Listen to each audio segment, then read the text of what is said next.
It came as quite the shocker to see the boss suddenly transform, and Lin couldn't help but wonder if it was all because of the poison god's blood. Whatever the reason, first things first is to recall the soul into his scythe. A sly smile curls on his face as he notes that it's still his lucky day.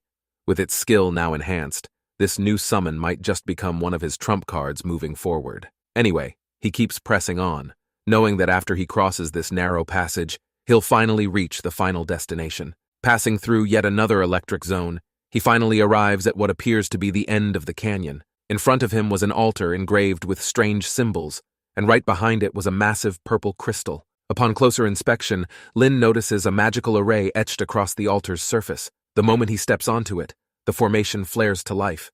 Instantly, the altar splits open, releasing a burst of purple crystals that shoot toward him like a storm. Electricity flickers within them as they flew towards our boy.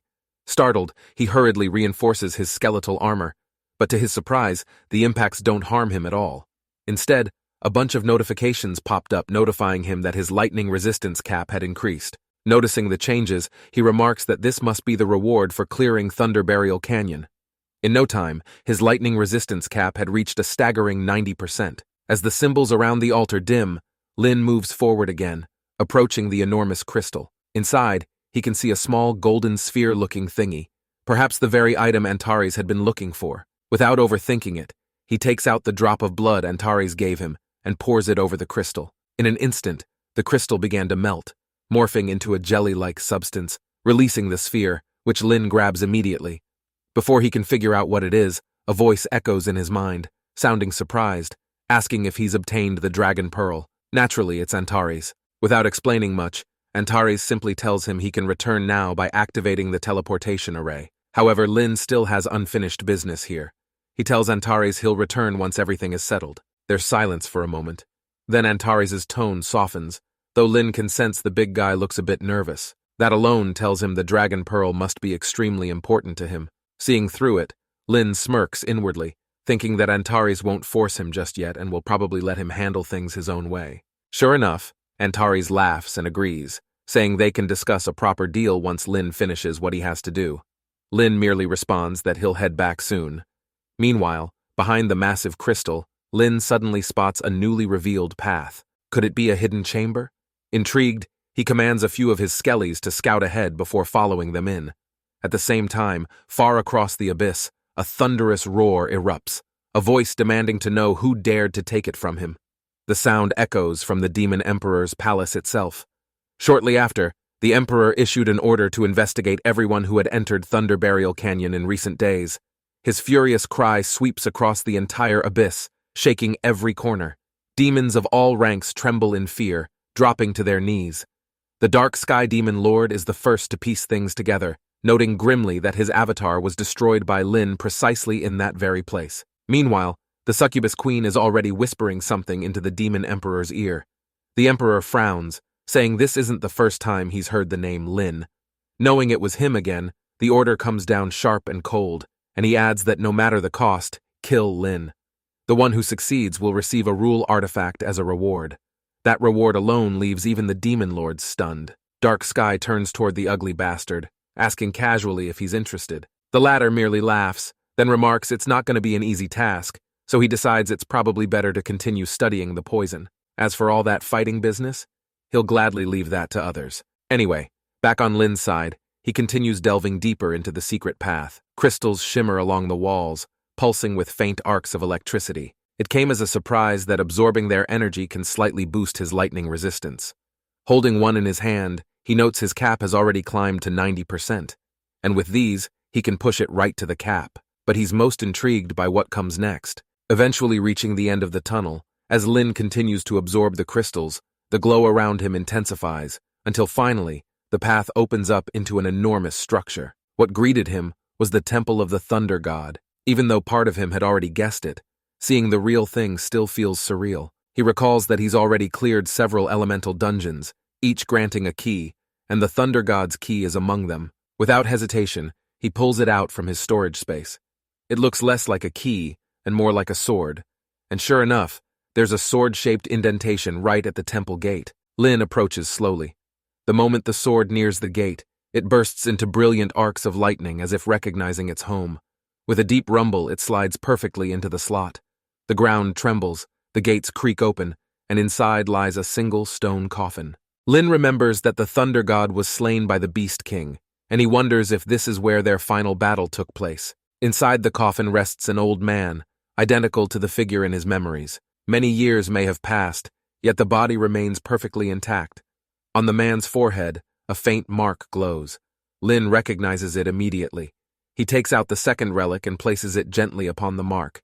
Instantly, the item is absorbed, and the lightning around the body flares violently. Lin instinctively takes 2 steps back, just as the old man's body rises into the air. Lin gulps nervously, noting that Thunder God is beginning to wake up, but unsure what will happen next. Electricity surges toward him, coalescing around the floating figure. From afar, a blinding flash streaks through the hall, and seconds later, a sword is soaring straight into the old man's hand. He grips it firmly and smiles, murmuring that it's good to see his closest comrade one last time before the end. Later, he thanked our boy, but Lin was confused as to why the old man said this was the end. Wasn't he already awake now? The Thunder God explains that this is merely a lingering soul fragment, bound to the relic Lin used to wake him up, while his true spirit perished long ago in that great battle. As his consciousness spread, both he and Lin saw schools, cities, mountains, and the flourishing lands of humankind. He seems pleased, almost relieved, saying humans have come a long way. Then he asks whether Antares is still alive. Lin answers that he's in the upper level. Hearing that, the Thunder God smiles, remarking that as long as Antares is alive, the world will remain safe, and that's enough for him. Lin can feel the old man's life energy fading. Before disappearing completely, the Thunder God leaves one final message telling our boy to keep pushing forward. Become a supreme divine, because only then will he earn the right to speak as an equal among gods. As his body began to fade, the Thunder God decided to leave Lin a parting gift. Several bolts of lightning pierce through the air, merging directly into Lin's body. A system chime follows almost instantly, informing him that he has gained permanent immunity to the lightning element. He barely has time to celebrate when another notification appeared notifying him that he had obtained a medium divinity that, once absorbed, will instantly make him divine level. Not only that, but he's also received the Thunder God's divine seat itself. Once merged, he could ascend as the new Thunder God. And just like that, our boy now has 2 inheritances from the gods. Meanwhile, a few fragments materialize in hands, almost like diamonds. The system identifies them as rule crystals, a type of rare material imbued with the raw power of the lightning elemental rule. Still trying to process everything, but what troubled him the most was the Thunder God's final words. The message weighs on him, and he wonders if there is some sort of big scheme behind all this. He can't tell, nor does he yet have the strength to find out. But perhaps, he notes, Antares might know the truth. Anyway, there's no time to dwell on it. The temple begins to tremble violently.